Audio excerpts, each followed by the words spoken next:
Yo, guys, girls, we are back yet with another Warhammer 40k video. This time we'll be reacting to a completely new YouTuber, WesHammer, and we are gonna react to his Necron video. Why we're gonna react to Necrons? Because I've been playing a lot of Dawn of War Definitive Edition now, and I was playing a lot of Necrons, and I'm like, I wanna learn more about these guys. Honestly, from previous videos, if you saw, you maybe know I really love Elders, but I'm starting to like Necrons a lot more. As always, guys, original video is pinned in the description. Please show support to the original creator, and without further ado, let's begin. Of all the sentient species within the 40k universe, none of them are quite as mysterious or as complex as the Necrons. Now, these are beings out of time, a species that should have been confined to the grave millions of years ago. They are a relic of a horrific time in the universe's history. You know, what's still cool about it, I guess, is that they're like the first species in the space, and they're like still around. They basically are OGs. Where the entire galaxy was engulfed in the flames of war. Nowadays, the Necrons exist as a cautionary tale of what the quest for vengeance and immortality can bring. They are an absolutely ancient species, the oldest in the galaxy, in fact. And in the time of flesh and blood, nearly 60 million years ago, they waged an impossible war against godlike species known as the Old Ones. Now, their hatred of them was so severe that they were willing to sacrifice their very souls to see their enemies eradicated. They made deals with terrifying eldritch gods and traded everything for immortality. The once proud yet frail Necron tier shed their living forms in exchange for the undying metal bodies we know today. And although originally betrayed and deceived by those very same gods— Dude, I'm just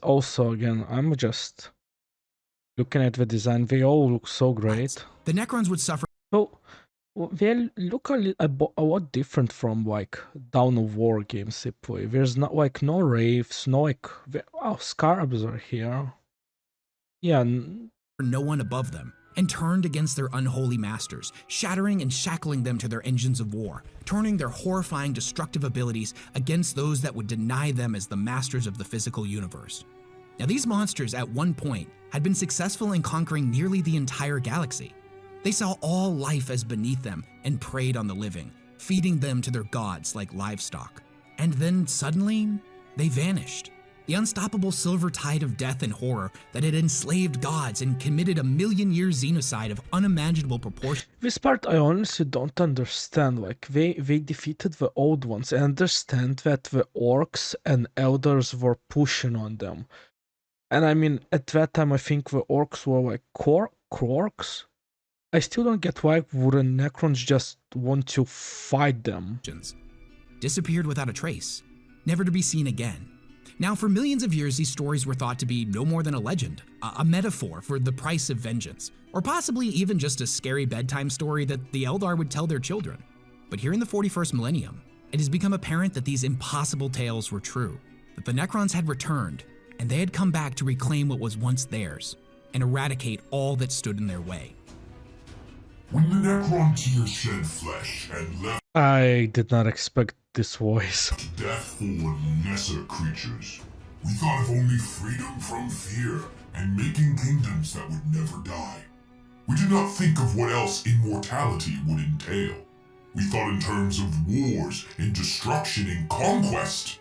But eternity also requires what you would call entertainment. Damn, okay. To engage the Necrons in battle is to fight death itself. Their undying legions harness some of the most advanced technology the galaxy has ever seen. They are arrogant and soulless and see all organic life as beneath them. Now, to stare into the glowing green eye sockets of the Necron is to see eons of hatred made manifest, to witness the rise and fall of countless empires, and to truly know the bitter price of hatred. You would see the futility of struggle. How do you kill something that can't die? How do you wage war against something that is so more advanced than you? Then the most powerful weapons you can bring to bear are no better than sticks and stones. And yeah, I honestly think I understand how, for example, it's maybe like reasonable to fight Tyranids, but how do you fight Necrons? Like, I feel you just die. how do you prepare for a war that can come from any direction at any moment, even from beneath your own feet? And what do you do when you realize that everything you've ever thought to be true was a lie? that your pathetic view of the superiority of your species and your claim to the universe was built upon nothing more than ignorance and wishful thinking. What do you do when the world your people have called home for millions of years, the one that birthed your species and whose value cannot be quantified? What do you do when you realize your people are nothing more than an infestation, a squatter that's overstayed its welcome? And what do you do when its true owners return to evict you? So if you've ever read anything about the Necrons, you've probably heard that their planets are normally referred to as tomb worlds, but what exactly is a tomb world? Yeah. Why are they even referred as tomb worlds? So you can honestly think of a tomb world as basically a planet-sized crypt, an eternal resting place of the Necrons. Each contain deep labyrinth. Can I say, before even he explains, I knew of tomb worlds because of Dark Crusade, and I thought they live in tombs because they're skeleton robots. And underground structures that can house millions of them, each one locked away in stasis for millions of years. Although the Necrons are sealed away deep in stasis, the halls of these structures are actively patrolled by their canoptic constructs. They maintain and repair the crypts and keep everything in working order.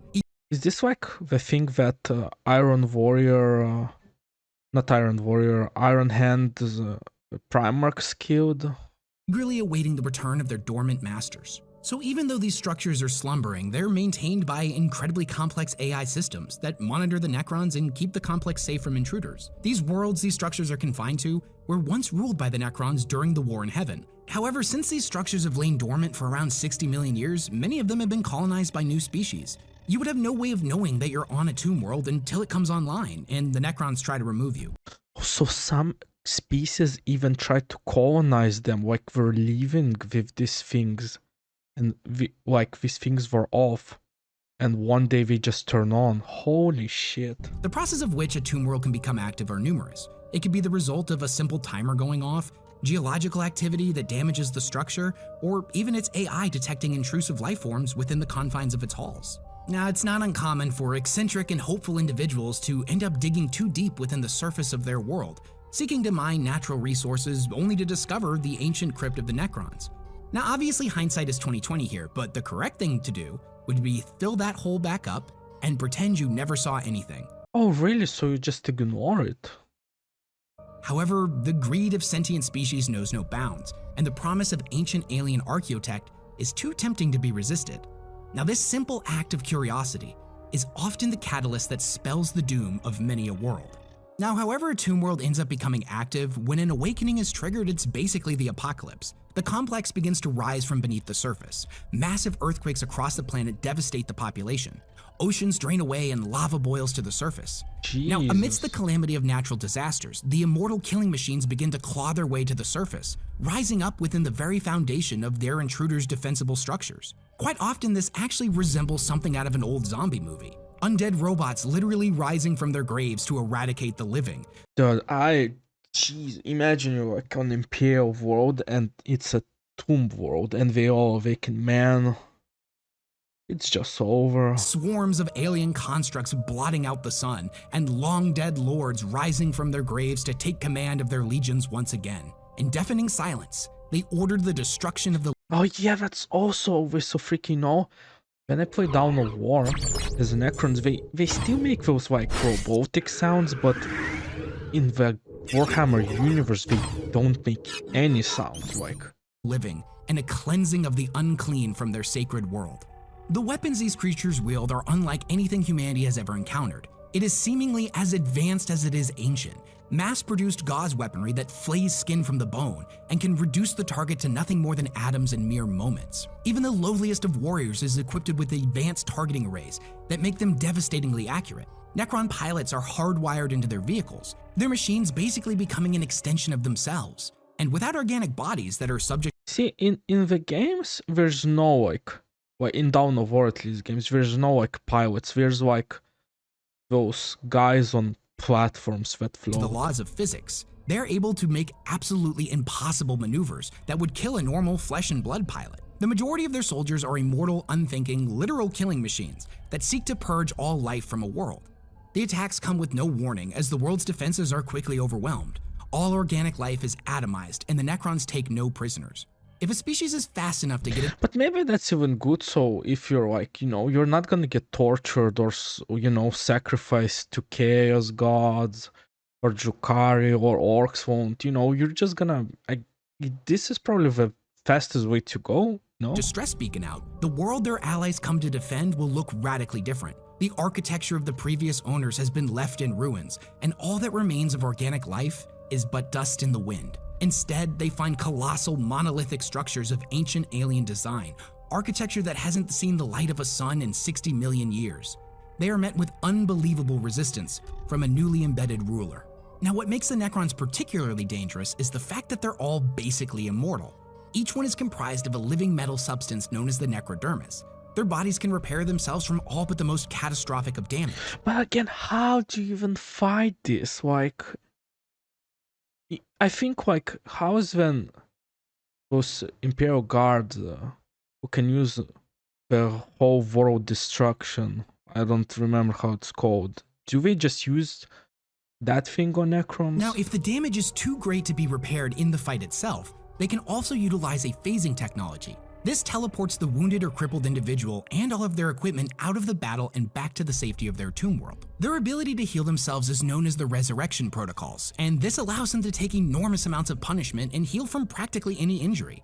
This makes them incredibly difficult to destroy or even capture. We have no way of studying them or their technology. We only have first-hand accounts of the worlds they have purged, data logs and Vox transcripts from the moments of annihilation, a warning in the darkness of what is to come.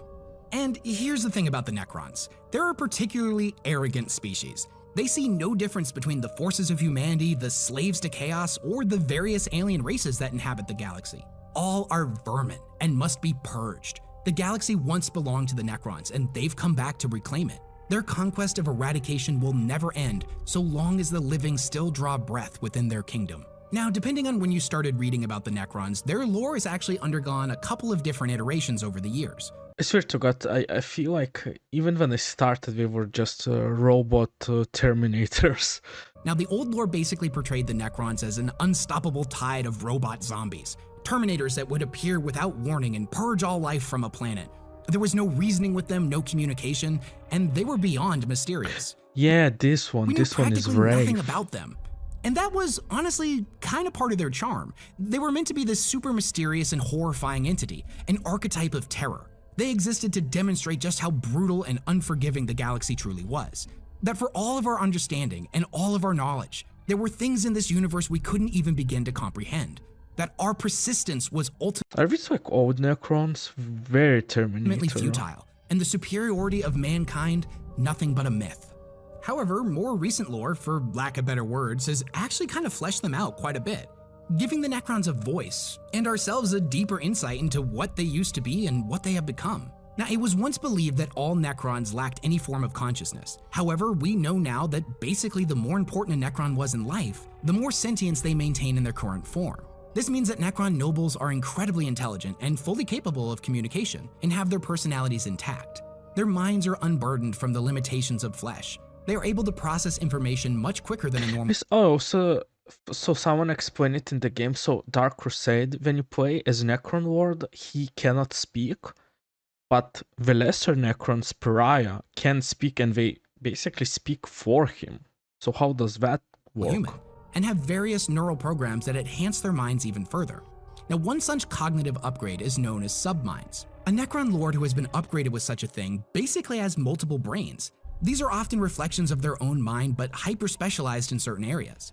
Now, in the novel The Twice Dead King, the main character Oltex is equipped with multiple subminds, each a copy of his own, yet completely dedicated to one specific aspect of his personality and knowledge. In this way, he's able to have full and complete dialogues with himself, in order to come up with the best possible. See, that's cool if you're like smart. Conversations with myself, nothing will change. Path of action for any given situation. Of his multiple subminds, one is dedicated to war and combat, another to politics, and another is completely dedicated to xenology. So in a sense, no matter where he goes, he has a team of trained scholars inside his head to help him make decisions. And speaking of which, let's speak a bit more on Necron dynasties and their nobility. Now, there are many great Necron dynasties, each led by a different ruling class. They all have different wants, desires, and plans, and it's Yeah. actually really interesting to see them bicker and squabble amongst themselves. Now, despite their background, all Necrons are a proud people, heavily inspired by the ancient Egyptian culture of Earth. Now, despite their superhuman levels of intellect, not all of the Necrons made it through the deep sleep with their minds completely intact. It is said that a great madness has infected the Necron people, and many of them have had their minds kind of deteriorated over the years. Now, what that means is unique to the individual, but it's not uncommon for a once So some of them still have like software issues, I guess. benevolent lord to become paranoid and hyper-aggressive when he reawakens. Now, when it comes to communication, Necrons are fully capable of speech, but there's no real reason to do this other than out of tradition. Now, most of the time they are basically communicating through a form of binary, which in addition uses a series of Like Mechanicus guys. glyphs represented on their bodies. Now, these glyphs give further emphasis to emotion, and you can basically think Are these Necron emotes? of them like a high form of emoji. These can represent Bruh. happiness, sadness, anger, futility, anything you can think of. Now, likewise, their ships are often completely uninhabitable by organic life, as the Necrons have no need for air. They are literally floating tombs inhabited only by the dead. Of all the things the Necrons are known for, their technology and superior weaponry are probably their #1 claim to fame. So let's talk a bit more about their weapons. Of all the weaponry utilized by the Necrons, none is more iconic or commonplace than that of Gauss technology. Now, Gauss weapons come in many different forms, but all of them work by projecting a beam of energy that disrupts and disassembles matter at the molecular level. In a practical sense, this technology can be used by constructs such as scarabs to disassemble matter into its core components. So let's just say, could I ask Scarps to reassemble me? And then Or we can only disassemble me? use those to reconstruct into something new, breaking down rocks to then use those molecules to create something more useful, like a bridge or a fortress, for example.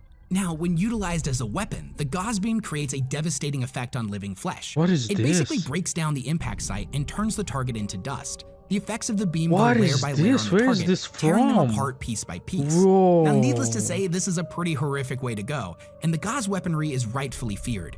These weapons can take the form of mass-produced Gauss rifles to the massive Gauss flux arrays, the larger of which can tear apart hordes of infantry in mere moments. Now, another common form of Necron weaponry is known as Tesla weapons. Now, these firearms fire arcing bolts of lightning that can bounce from target to target, increasing in strength every time they jump. Now, if they're allowed to jump too quickly, these arcs can become powerful enough to crack concrete.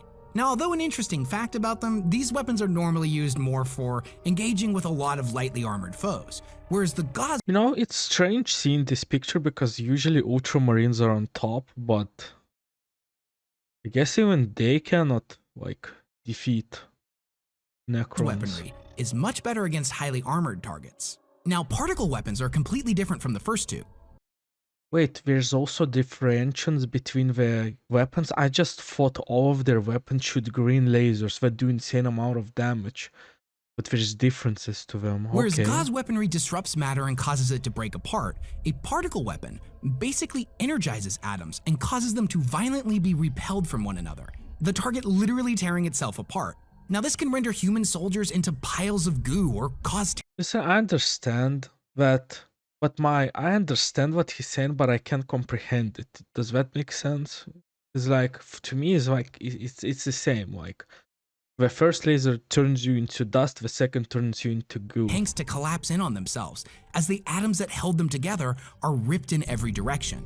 And finally, let's talk about the big guns. Now, these are known as doomsday weapons. They are massive hulking Doomsday. death machines that have to be mounted on a stable weapons platform, as they are far too large to be wielded by infantry. Now, they use a massive stream of plasma that is focused and projected through a targeting crystal, which unleashes a hellish beam of devastating light that eradicates everything in its path. Now, the prey these are used against are far larger and more dangerous than any infantry. So those lasers are like for titans, maybe larger demons, maybe those like huge orcs. Now, some of them are capable of obliterating even the largest of war machines, tearing out the heart of an Imperial Titan in a single shot. And in A single shot can kill a titan. The Necrons probably have like millions of those flying. order to Damn. not bog this video down by listing literally every type of Necron weapon ever documented, I'll make a point to mention the most devastating creation in the entire galaxy. Now, it is known as the Celestial Orrery. And it's Okay. basically a giant holographic map of the Milky Way. Now, every star, every solar system, every sector is illuminated within it in precise We have a map. detail. Now, traditionally this thing is used more like a scrying device, as having a map of everything that updates practically in real time is an unbelievably valuable tool. Dude, I swear to God, don't let, or maybe let Gulliman, like, let him use this for a little bit. He's gonna fix so much. However, the Celestial Orrery harbors a much darker function, in that the user can literally select stars within the map and basically tap them out of existence. Wait, so if we want to, we can basically destroy Terra. Okay. Can we close Eye of Terror? Or can we, like, destroy, like, Eldar Webway? Or they can't because it's in the Webway. Now, if the user was so inclined, he could cause any star in the galaxy to supernova, unleashing destruction on a cosmic scale never before seen. Now, how such a creation works is a complete mystery, and because this thing is a creation of sheer horrific magnificence, the entire Orskar dynasty is sworn to its protection. I guess, it seems OP, but now I just had this thought. They were literally fighting gods. And when you fight gods, you need a god tier weaponry.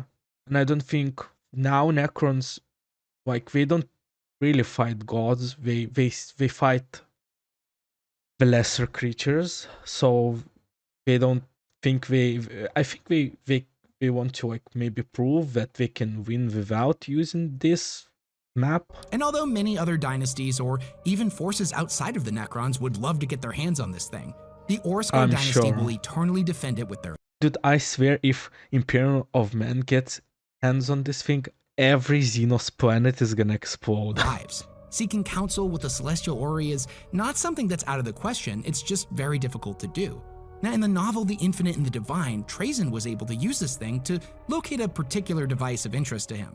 However, let's just say that the meeting did not go well and he's definitely banned from ever using it again. Now, the reason I bring this thing up is to elaborate I swear, the more I hear about this Trazyn guy, the more I want to react to him too. So I'm swearing now that the next video is gonna be about Trazyn. on something of critical importance for you to understand just how powerful the Necrons once were.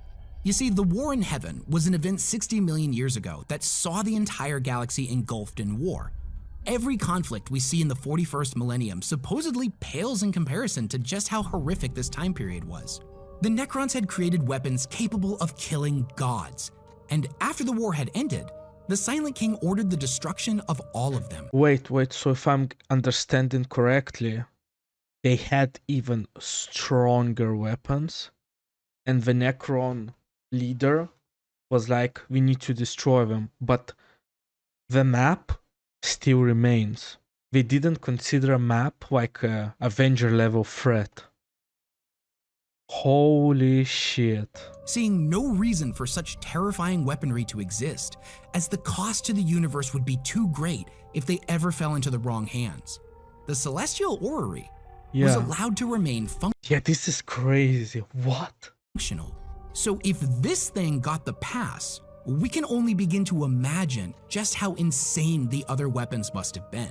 Now, despite what we normally see in artwork and on the tabletop game, the reality is that most battles take place in the void of space. So let's take a moment to talk some more about their ships. So much like everything about the Necrons, the ships they use are incredibly advanced. So much so that their technology seems to be more akin to arcane magic than actual science. Now, what we know about them is shockingly very little, but we do know that they utilize two main types of Yeah, I'm also curious because to cast sorcery in Warhammer, you need to use the warp. But only people with souls basically can access the warp powers. The Necrons don't have souls, so they can't access the warp. So are they like real magicians? Oh, I'm sorry. types of systems to achieve faster than light travel. The first is what is known as an inertialess drive, meaning that somehow they have managed to break the laws of physics and their ships create no inertia. So wait, Imperium, Chaos, and Orcs use warp to travel. Elders have webway, while Jukari and the clown guys also. The Tau Empire uses like jumps, and Necrons have like their own way of travel. That's cool. Meaning that in the vacuum of space, they are able to move incredibly quickly, possibly on par, if not faster, than those who utilize the warp to travel. Damn. Now, it goes without saying that utilizing something like this is obviously incredibly efficient and practical, as warp travel is insanely dangerous. Now, the second thing they use is a system of portals known as Dolem Gates. You see, these things allow the Necrons to infiltrate the webway, which is basically like a network of tunnels that spreads across.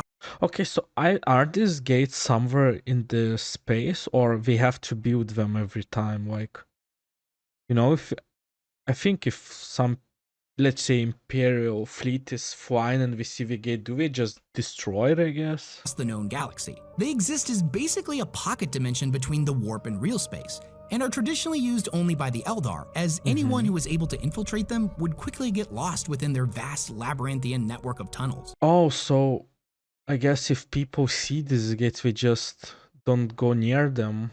Now, the Dolem Gates haven't been mentioned in a long time, so it's unclear if the Necrons still utilize them. Now, even though in the 41st millennium, the webway is currently mastered by the Eldari, it didn't always used to be that way. You see, it was originally created by the Old Ones, the ancient enemy of the Necrons, and who they fought during the War in Heaven. And before the Necrons found a way to infiltrate it, they were constantly outmaneuvered by the Old. You know, seeing this guy, I'm understanding why Necrons have so crazy weaponry. Old Ones. It was the creation of the Dolem Gates that quickly swung the war in the Necrons' favor. But I'm getting ahead of myself, and we'll talk about the War in Heaven in a little bit. Now, what's really interesting about their ships is that they have something of an Achilles heel. You see, their technology is unbelievably ridiculous, and it can actually prove to be ineffective against the barbaric and primitive technology utilized by the Imperium. Okay, now I'm lost. But man, in the Twice Dead King, there is a group of Necrons that are fleeing from the Imperium. The torpedoes that mankind utilizes are seen as unbelievably primitive. The Necrons scoffing that the brutish and uncivilized race of man still fires physical projectiles at their enemies. This is seen as incredibly uncouth and boorish. That being said, the shielding their ships use were created to deflect blows from god weapons, energy-based weaponry that could shatter stars. They were not designed to protect against the spacefaring equivalent of throwing rocks at your enemy. Now, without getting into spoilers, this makes the human pursuers in the story incredibly dangerous to the Necrons. So let's talk a little bit more about. So, because humans are so primitive and Necrons are so advanced, oh my god. This makes my gears in my brain run past. I'm so confused. So, basically, Imperium won with rockets against these Necrons. How Necron society is structured. Now, when it comes to the Necron hierarchy, each of the tomb worlds is ruled by a singular individual that controls a vast court of nobles. Now, smaller tomb worlds may be ruled by a lord or an overlord, whereas larger ones may be governed by what is known as a pharaoh. There are hundreds of Necron dynasties, some splinters of much larger ones, but all with varying cultures and power levels, and the largest of which is known as the Sautek dynasty. Now, the Sautek dynasty is possibly the most well-known of all Necron dynasties. They have claimed hundreds of worlds since their time of awakening, with more and more of their aligned tomb worlds coming online every day. Now, the Sautek. But do Necrons only win in war, or there have been some instances, like in space, where they had to retreat? Or basically every world they wake up, it's just another win for Necrons. Dynasty is so large and powerful that it dwarfs all others by comparison. Ruled over by Imhotep the Stormlord, the Sautek dynasty is rigorously militaristic in nature, limiting its conquest to not just that of lesser races, but also those of rival dynasties. They seek to assimilate all Necrons under one banner. The Sautek dynasty wishes to reunite the Necron people once again, and if this must be done through military conquest, then so be it. Now, many lords will bend the knee to Imhotep's might before any blows are struck, often being highly praised and rewarded for doing so. Being folded into the ranks of the Sawtek is deemed an honorable path to take, as the wise ruler's pride was less important than the good of his people. This is possibly the best outcome such an individual can hope for, as to deny the Stormlord's will is to invite an unwinnable war. Now, such a dynasty would be absolutely brutalized and inevitably absorbed into the Sawtek legions anyways. Now, despite the vast cultural differences of many of the dynasties, there's actually a lot of trends that remain the same within their various royal courts. So they also do a lot of infighting, I guess. And Imhotep is basically, if you're not him, you join him. You see, each court is made up of a lot of different members, each with different backgrounds. There are cryptechs who are basically like court wizards. There's scientists and engineers of the Necrons that study many of the arts that were practiced by their ancestors. These disciplines include that of biomancy, plasmancy, and even chronomancy, the study of manipulating time. Now, despite their seemingly arcane nature, all of these studies of the cryptechs are scientific in origin. To the casual observer, there is little difference between a trained cryptech and a psyker. Both are able to bend the nature of reality to their whim and unleash devastation upon their enemies. Now, like all Necrons, the cryptechs are beings of the physical universe, and thus have no ability to manipulate the warp. Yeah, this was what I asked. To do so requires a connection to the immaterium, and the Necrons do not have souls, and thus, for lack of better words, are basically just engram copies of consciousness. They cannot manipulate the immaterium. It doesn't change the fact that what they are capable of is truly remarkable. A skilled cryptech can bend space and time, not to mention keep the ancient machinery of the Necrons in working order. Other members of the court include that of royal wardens, and these guys basically act like a hybrid between a lieutenant on the battlefield and a trained diplomat. And when it comes to war, they make excellent lieutenants, commanding legions of troops in the name of their king, while simultaneously being trained in the art of dialogue and politics. They are able to speak for their lord when he isn't. Maybe that also answers my previous question that I had in the beginning, that in Game Down of War, there's a Necron ward who can't speak. He doesn't speak at all, but he's an advanced soldier who is, again, lesser than Necron ward, can speak for him. Present. And the rewards for those that demonstrate competence in enacting the will of their king are vast and great. Whether they be gifted their own tomb world or their own swath of space to rule over is something that many lords strive for. The generosity of their king knows no bounds, but so does his wrath for those that would fail him. You see, underneath the Lovecraftian horror of the Necrons is something much more earthly in nature. They are rigid people that adhere to tradition in the strictest of terms. These are holdovers from the time of flesh, where loyalty to one's king was of incredible importance. Concepts of subterfuge and going against his orders are unbelievably taboo. It's as if the ruler of a dynasty is seen as a living god, so to go against his will is out of the question. Now, this leads many nobles to having a sycophantic relationship with their lords, doing all they can to seek their favor. At the same time, a Necron king must embody the role of a living god without question. To show mercy is to display weakness to his subjects. Mercy and forgiveness are a sickness that will corrode even the strongest of dynasties. A Necron ruler must be like a wall that breaks the tides, never faltering in his goals or ambitions. And although members of his court seldom falter in their loyalty, this does not mean treachery cannot come from outside of a court. In this sense, many nobles are distrusting of outsiders from other dynasties. Now you see, the diversity of the Necrons doesn't begin and end within the confines of a dynasty, as there are various sub-factions and cults that are spread across all of Necron culture. Now, they also have subcults? One of which is known as the Destroyer Cult. You see, these individuals truly encompass the madness that can infect Necrons over time. Members of the Destroyer Cult have an absolute disdain for all organic life. Now, Necrons in general tend to view humans and other sentient species as unclean. Lacking the purity of the metal form makes them inherently weak and uncivilized. However, there is a vastly larger portion of Necrons that want to undo what they see as the metal curse, hoping to find a way to reverse biotransference, the process that turned them into the Necron. I think this point, I think Necrons are split on it. I think half of them don't even want to become human anymore. I think they would be perfectly fine to be Necrons, well, metal warriors, if they had their souls. We know today, but we'll cover that shortly. It is the belief of these individuals that if they find a suitable host species and clear away all other threats, then one day they might find a way to transfer their consciousness into said species. And in this way, the Necrons could pick up where they left off 60 million years ago. They would trade away immortality for a normal life. The Destroyer cult sees this concept as abhorrent. They wish to distance themselves from organics as much as possible, often contorting and upgrading their own bodies for the sole purpose of being better at killing. The Destroyers are death incarnate and will often purge entire worlds of every living creature, all the way down to microscopic organisms, using their god-killing weaponry to boil away oceans and scour the land. Destroyers can be found throughout Necron society, but they are often viewed as barbaric and inherently untrustworthy. Now that being said, the Destroyers They look cool, though. You have to agree, are man. so They're good so at doing what cool. they do that only the most foolish and arrogant of lords would deny their usefulness. Destroyers are often taken No, they remind me a little bit. There's like a Maelstrom gang in Cyberpunk. They give me like, well, the gang give me the Destroyer cult as vibes. auxiliary forces or used as decimating shock troops. And despite how they are normally portrayed, they do have their own culture and values. What compels an individual to become a Destroyer is, however, currently unknown. Now, some believe that it is a curse left over from the shattering of one of the Catan, a curse that, in reality, may just be some kind of program buried deep in their neural networks. Now, another slightly more disturbing faction of Necrons is known as the Flayed Ones. You see, Flayed Ones are viewed as diseased and twisted individuals. They are afflicted with a madness curse, known as the Flayer virus, that causes them to slowly go insane over time. Yeah, I was always confused. Why are there Necrons who have flesh around them?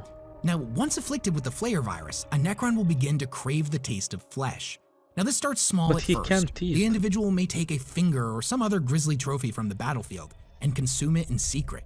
Over time, the desire for meat grows stronger and Wait, I'm confused, but how does he eat it? stronger until the individual completely loses himself to their hunger. Now, this can take years to develop. Some notable individuals holding off their transformation for multiple decades. Others with less strong wills can lose themselves quite quickly. And here's the really sad thing about this. The Necrons are robots. They don't have mouths or any type of digestive system for that matter. So an individual afflicted with the curse can often be seen ripping and tearing into piles of bodies, trying to shove as much of the meat into their mouths as they can. But they don't have mouths. They just have a marking on their faceplate to show where a mouth once was. Viscera and gore smearing all over their bodies and dribbling down through their mechanical insides. They're like hungry ghosts, every day spent in agony, their hunger growing deeper and deeper, yet they cannot feed. Now, over time, their bodies will begin to twist and mutate to better serve them as harvesters of gore. Their fingers and Really? arms fusing together in long, thin, scythe-like blades. Oh, so they change, like the Destroyers basically upgrade themselves, but these guys transform like naturally. Their spines twisting and contorting, and their limbs elongating, forcing them to permanently be hunched over, taking on the appearance of a crouching predator. The Flayed Ones are seen as the lowest form of life within Necron society, and the idea that any one of them could turn into such a creature is absolutely horrifying. Worst of all, they believe that this curse is contagious. When an individual is So found it's basically like a like a COVID for Necrons. to be displaying symptoms of the virus, they are often banished, either being exiled from their dynasty and sent off into the void of space, or more commonly, forced to reside deep in the undercroft of their tomb worlds, long forgotten dark places where they will be forever alone, save for the company of other cursed. Now, over time, the Flayed Ones will develop the ability to tunnel through reality. This What? scent of blood from distant battlefields across the stars, drawing them together. Now, Necron armies do not traditionally utilize the Flayed Ones in war. More often, they materialize seemingly at random. This is like borderline insane. So there could be a battle going on, and these guys, if there's a lot of them, they can gather and be like, "Yo, John, do you smell that blood over like 50 gazillion, bazillion light years away from us? Let's go to that planet and feast." Okay, John, let's go. This is insane. The sites of great battles that the Necrons are involved in. They rip through a portal into reality and descend on the battlefield like a wave of mechanical zombies, come to feast upon the flesh of the living. Now, it was thought for a long time that the Flayed Ones had no personality, that they had completely descended into madness and any semblance of who they once were had been completely lost to history. Now, part of their transformation is the losing of the ability to speak, so there was no way to actually communicate with them. However, recently we've been given a much deeper insight into them. And the reality is actually far more depressing than we originally thought. You see, in the second novel of the Twice Dead King trilogy, it is revealed that the Flayed Ones still maintain their personalities.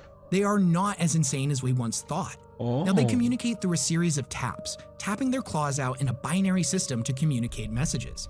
Those who have been afflicted with the curse, no matter what stage they're in, can actually understand this, as if they were speaking the Necrons' native language. Now, here's the saddest part. You see, these long-forgotten individuals that have been banished from their dynasties and forced to live in the shadows actually remain some of the most loyal subjects within Necron society. The protagonist of the story, the Necron Lord Oltex, ends up having a conversation with one of his friends who has completed his transformation into a Flayed One. And without getting into spoilers, the Necron protagonist asks why the Flayed Ones continuously showed up to help them. And the Flayed One is deeply saddened by this question and asks him, "Why do you think?" He implies that despite being banished and despite his people looking upon him as a monster, he still has a deep love for his dynasty. Listen, I didn't thought I would get the feels, but I got the feels. Man, this is harsh. You know what? I think Necron should rule the galaxy. And no matter what, he is still loyal to his king and will show up whenever he needs him. Now, whether this is true or not of all Flayed Ones or just this particular group is still left unclear, but it certainly gives us a new insight into the workings of a particularly mysterious group.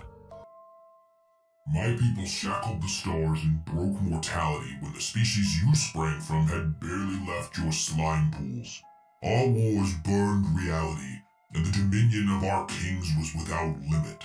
The ground you tread on is not yours, it is ours. It is. So how did the souls. Necrons get here? Who were they before they became the undead metal skeletons that we know today? You know, it's weird, but maybe...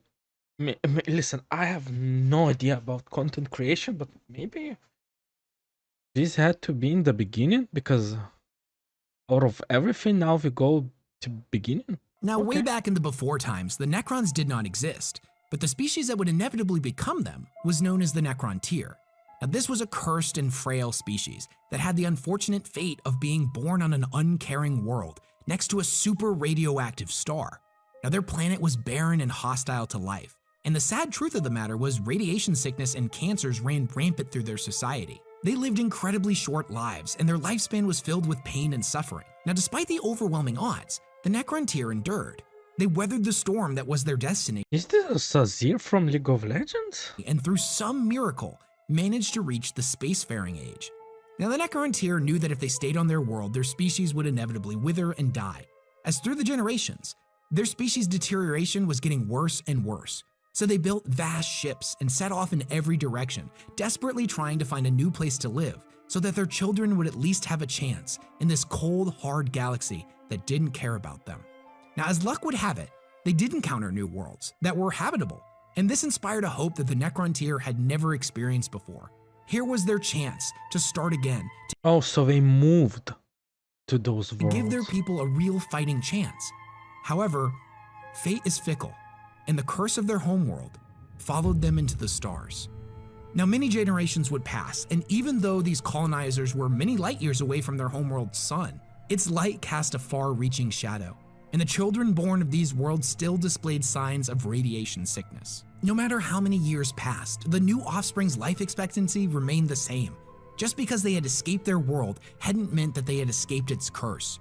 During this time, many new dynasties arose, and as luck would have it, they would encounter a species known as the Old Ones. And the two of them couldn't be more different from one another. The Old Ones were a race of impossible alien intelligence. They were immortal beings that lived in prosperity and were united in the goal of seeding. Damn, it's like Necrons are struggling and they want help, and these guys basically life throughout the universe. You see, the Old Ones saw themselves as biological architects, guiding the evolution of the galaxy in the right direction.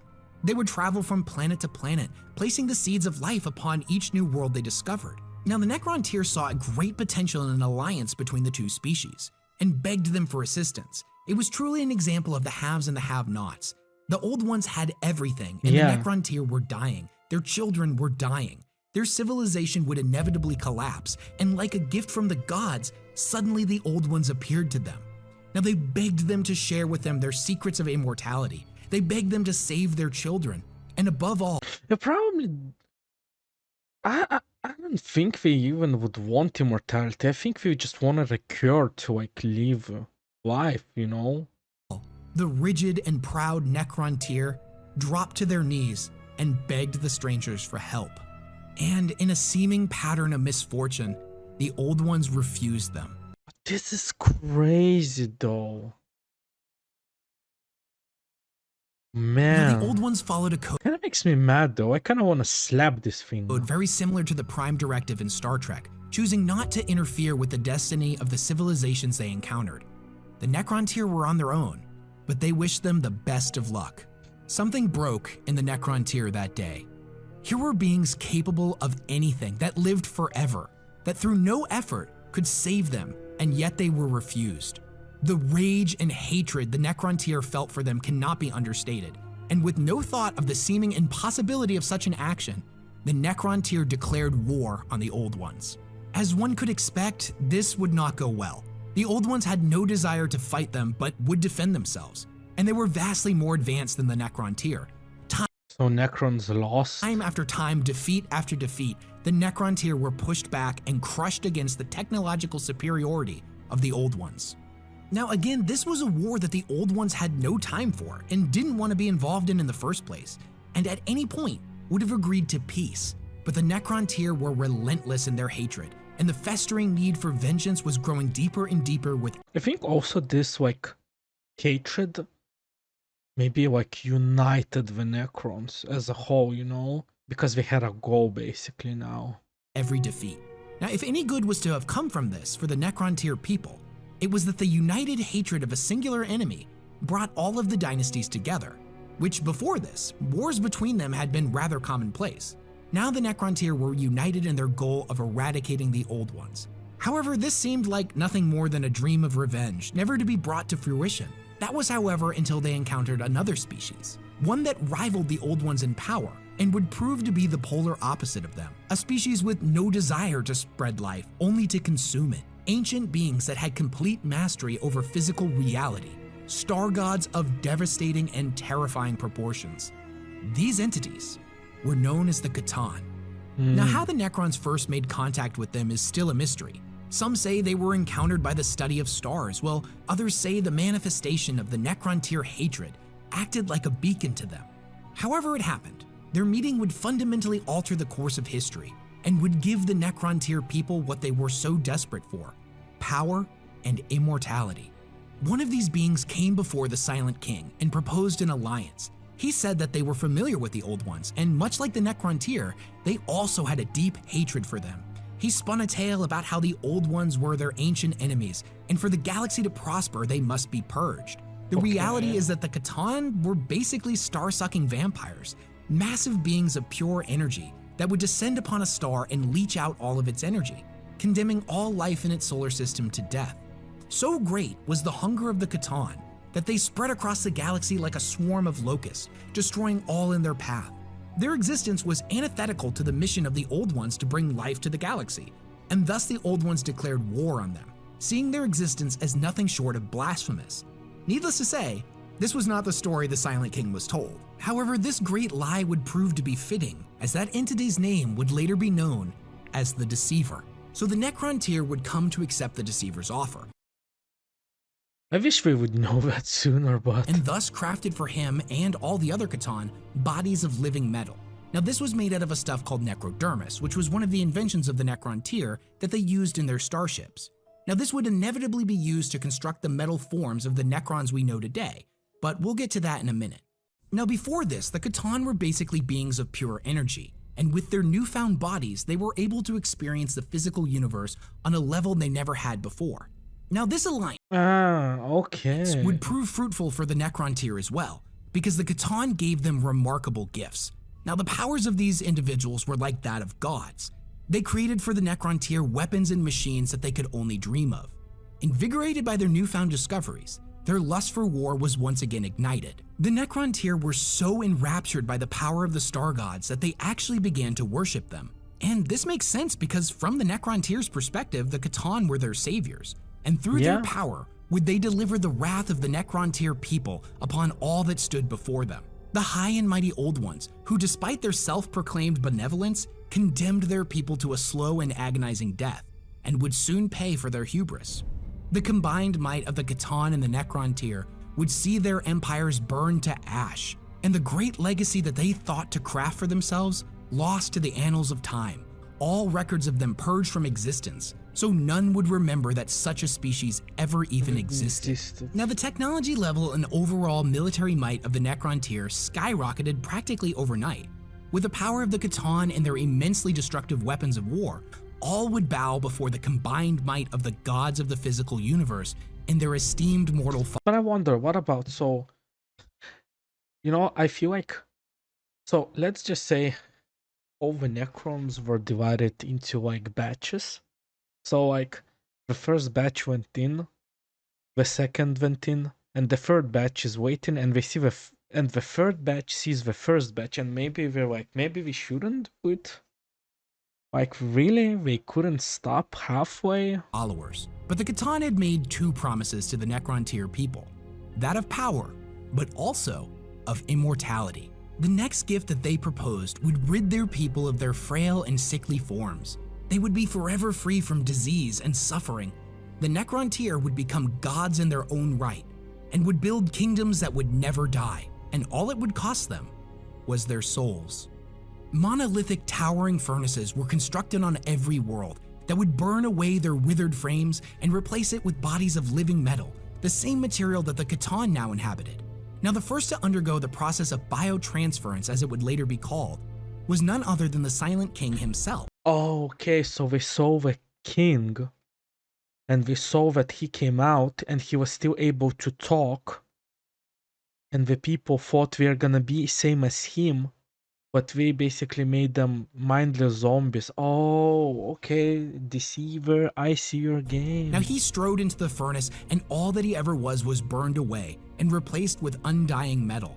The process was a success. He felt power that no Necron-Tyr had ever felt before. He was strong, vital, and his mind was operating faster than he even thought possible. But there was something deeply wrong. Something deep inside him was missing. It was like he was looking at the world from behind glass. He had newfound power and freedom, unlike anything his people had ever experienced before. But something was deeply wrong. He felt empty and hollow. The realization of what he had done and what he had committed his people to slowly dawned on him. He had no soul. He was now nothing more than an engram copy of consciousness, stored on an immortal robot. This process would be repeated billions of times over on thousands of worlds. His people were plunged into the fires of biotransference, their bodies disintegrated and their souls ripped apart by the gorging feasting of the gluttonous Catan. For you see, the Catan did in fact wish to provide what they had promised. However, the energy of suns had long since being appealing to them, and they instead found newfound joy in feasting on a different energy altogether, the souls of the living. Now, some individuals walked into the furnace of their own free will, as it was their ruler's will to do so. Others were dragged in, kicking and screaming. It mattered not, as eventually it was done. Biotransference of the entire species had been a success, and on that day, the Necron-Tyr died. Confined to the halls of history, another name in the vast book of extinct species, and standing amongst their ashes was only the Necrons. So Necron-Tyr and the old ones were gone. Now, the Deceiver had one final gift for the Silent King. For of all his desires, the mightiest was for his people to be unified. I wish that the Catan made more possible than anyone could have thought, as all of the Necrons had installed in them command protocols. That meant they could not physically disobey him. On one hand, the Silent King was completely horrified by this. He realized the depth of what he had done, and in doing such, he had doomed his entire species. But it is not like the Necrons to look back. A king does not make mistakes, and a king marches forward. The Silent King controlled the most powerful army the galaxy had ever seen, and this army, along with its patron gods, took to the stars and their mighty tomb ships to bring a war unlike anything the galaxy had. I feel like the Necron leader is like, I think he can't even rest. He like the feeling of his actions is probably eating him from inside to this day. ever seen to their ancient enemies, and the empire of the Old Ones would inevitably burn. The combined might of the immortal armies of the Necrons and their godlike powers of the Catan brought war upon the Old Ones and their kingdoms for countless millennia, eventually pushing the Old Ones nearly to complete extinction. Driven by a need for Nearly to complete extinction. vengeance, the Necrons burned millions of worlds while the Catan feasted on the souls of the living. Countless lesser races created by the Old Ones were eradicated by the Necrons, while their gods gorged on their souls, erasing them completely from existence. Now, it was at this time that two major turning points occurred. The first was that the Catan began to war with each other for dominance over their siblings. Their hubris was so great that they each thought themselves the mightiest. They turned on each other one by one until only a handful were left. Now, the Old Ones took advantage of this infighting and began to create warrior races. Now, their creations before this point were given the choice to make their own paths and develop in accordance with their own individual destinies. However, these were incredibly desperate times, and races specifically crafted for war were needed. The Old Ones created the Orcs and the Eldari, one massive hulking brutes, each bearing the might of an entire army in a single individual. The ancient ancestors of the Orcs were actually known as the Krorks and stood around 13 meters tall. Not to 13-meter orc! mention, it was highly likely that the Krorks had a fundamental understanding of their reality-bending powers, and were able to fully utilize them to great effect. The Eldari, on the other hand, were massively powerful psychers, and each one had an innate connection to the warp. These new races would spread across the galaxy, battling and pushing back the Necrons wherever they were encountered. And as it turns out, the powers of the warp were unbelievably effective against the Catan. You see, they were gods of the physical universe, and had no link to the Immaterium. They had no ability to deny Oh, so that's why Elder are so good against Necron. such raw and devastating psychic attacks. The combined might of the Old Ones, the Eldar, and the Krorks pushed back against the Necrons and their sinister masters. Now, I wonder also, did Quarks and Elder at the time work together, or like they hated each other and they both were pushing Necrons, but you know.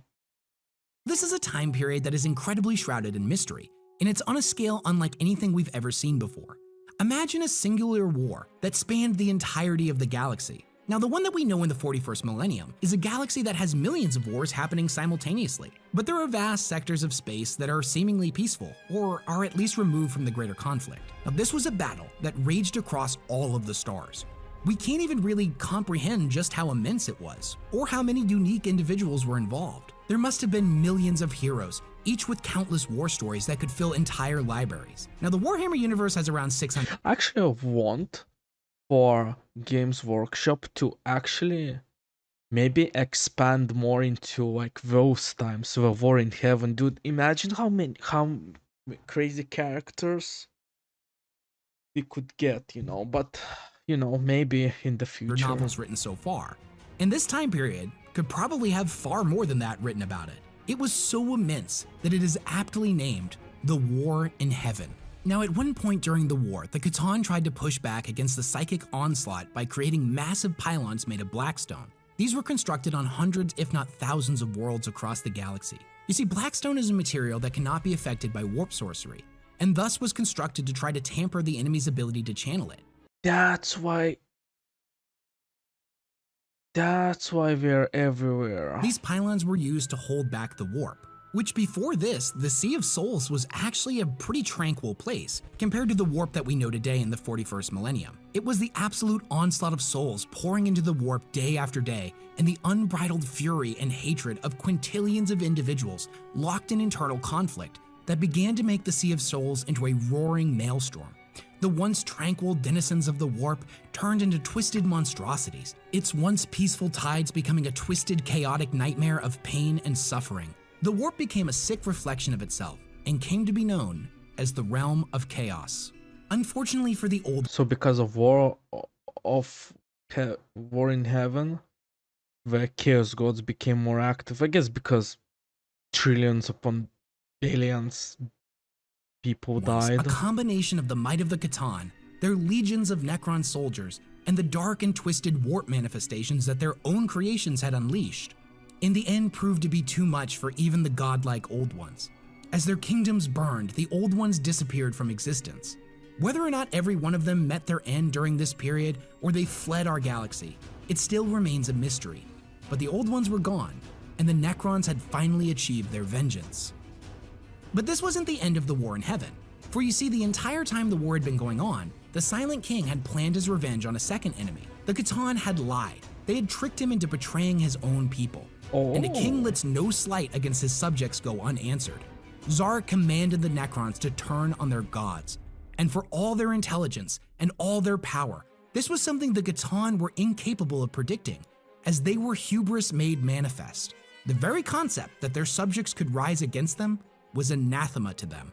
The Necrons harnessed weaponry of god-killing power and shattered all of the Catan into thousands of individual fragments. Each one was then locked in a tesseract vault, so it could never again be free to roam the stars, chained forever by those who they once ruled over. The fate of the Catan was to That's why in game the Necrons can transform into these be guys. eternally shackled to the war machines of the Necrons.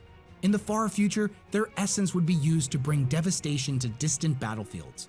But for now, they would remain prisoners. Now, after this was done, the Silent King contemplated what to do next. Both of his great enemies had been utterly destroyed. However, the galaxy was in turmoil. Warp-spawned monstrosities known as the Enslavers were running rampant throughout the galaxy. In addition, the Eldar had rose to prominence and were incredibly powerful. The Necrons had been solely focused on wiping out the old ones, and it had cost them an enormous portion of their population. In their weakened state, they had no hope of defeating the Eldari. Oh really? So at this point I was like, also in the beginning I was like, why couldn't Necrons after defeating the old ones and defeating the Catan, why couldn't they, if all they were extremely like weakened? That makes sense after basically fighting two godlike races. Okay, Claiming the stars. With this in mind, the Silent King ordered the construction of vast tomb complexes on all of their worlds that dug deep within the earth. It was there that he ordered his people to rest, to sleep for millions of years. It was the Eldar who would inherit the galaxy, and there was nothing they could do to stop this. But the Necrons know more than anyone else that time is an enemy to all but the Necrons. For their immortal forms could never truly die, and the Eldar Empire would rise and fall, just as all empires do. The Silent King set the clock to awaken. Boy, was he probably surprised when the Eldar were still around. And they created even more shit. 60 million years in the future, to inherit whatever was left of the galaxy. The Eldar would be long dead, and whatever new species had crawled its way out of the primordial ooze would not be ready to face the Necrons, and they would once again take their rightful place as the rulers of the galaxy. After all the Necrons were locked in stasis, the Silent King had one thing left to do to atone for his sins. He severed the command protocols. The will of the Necron people would be theirs once again, and upon their awakening, they would finally be free. After doing this, he exiled himself. He hopped in a ship and took off for the void of space. What he hoped to find out there between the stars is known only to him, but he vowed to return, to see his people as they awoke once more. It is now the 41st millennium. The alarm clock has finally gone off. One by one, the surviving tomb worlds are coming back online. Memories from 60 million years ago still fresh in the minds of the newly awoken overlords. Now, with their free will re-established, the dynasties are no longer united in all things. But they do, however, agree on one, that the galaxy belongs only to them, and the verminous filth that has come to inhabit it must be completely and utterly eradicated. So if you enjoyed this video, go ahead and subscribe to my channel. I'm going to be making a lot more long-form lore videos like this, as well as all the little short-form ones that I've been doing for like the last year and a half. I'm trying to strike a good balance between the two of them. I do really enjoy doing these longer deep dives, but they do take a little bit more time to put together, and I'm still kind of new to doing them. I've made about 5 so far. But I'm still kind of learning how to do, Premiere and Photoshop and all the stuff that's required for that. Also, I just want to take a second to thank my patrons, because honest to God, if it wasn't for you guys, I would not be here right now. I would have had to stop doing lore content a long time ago. And if you enjoy what I do and you want to help support it, go ahead and go to my Patreon, see if you want to make a pledge. You don't have to, honestly, just hanging out with me and, watching my videos all the way through, it helps enormously. Also, if you have any other questions about the Necrons on like where they came from or what their weapons are like or anything I think you answered them for like that, me. go ahead and post them down in the comments. I'm going to try to answer as many of them as I can. Not to mention, if you have any suggestions for how to make even better content, I'm all ears, because that's honestly how I get better, is by learning from you guys. So thanks a ton for hanging out with me. I'm gonna try to make some more of these videos soon, and I'm actually looking to do a live stream pretty soon, so look forward to that. All right, y'all have a great day, and happy wargaming. Thank you, WesHammer, for making this video. This is an extremely informative video, and you guys know I've told this before. My English isn't very great, and the fact that it was so easily digestible, even for me, someone who doesn't use English language a lot, is basically amazing. Like, I basically understood like 90, I'd say, percent of the video. The Necrons, god damn, are they fucking cool. Their backstory is sad. I think like the old ones are pricks. They're bad, Xeno race. Why couldn't we, help our boys and girls of Necron race? The Catan, I don't know, the Catan part is like always so sad, but I always thought, why didn't Necrons never like halfway didn't want to stop the process? But again, I guess because they saw how their leader turned out, they all thought they would be achieve the same like physique and prowess. They just ran along with it. Some were forced, some were not, but the whole story is crazy. Like it makes a lot of sense now why after fighting the old ones and the Ctan, why couldn't we just fight the elders and orcs? Well, because were severely tired. I think they underestimated the elves and their trickery. um, I genuinely still think we're surprised that the elder are still around, and they managed to create a new boss, a new chaos god. So I even think that because of the Necrons and all their wars, they basically made three chaos gods more active, and the Elder basically created a fourth one. Again, amazing video. It's extremely easily digestible, so I'm looking forward to maybe reacting to some of other WesHammer videos. If you guys have if you guys seen the man's video and you maybe want me to see another one of his videos, you can always post them in the comments, and it doesn't have to be 40k. You can actually ask anything. Like I'm open-minded to that idea as well. Again, thanks for everyone for sticking for so long. Thank you for your time. God bless you. Ciao, cacao.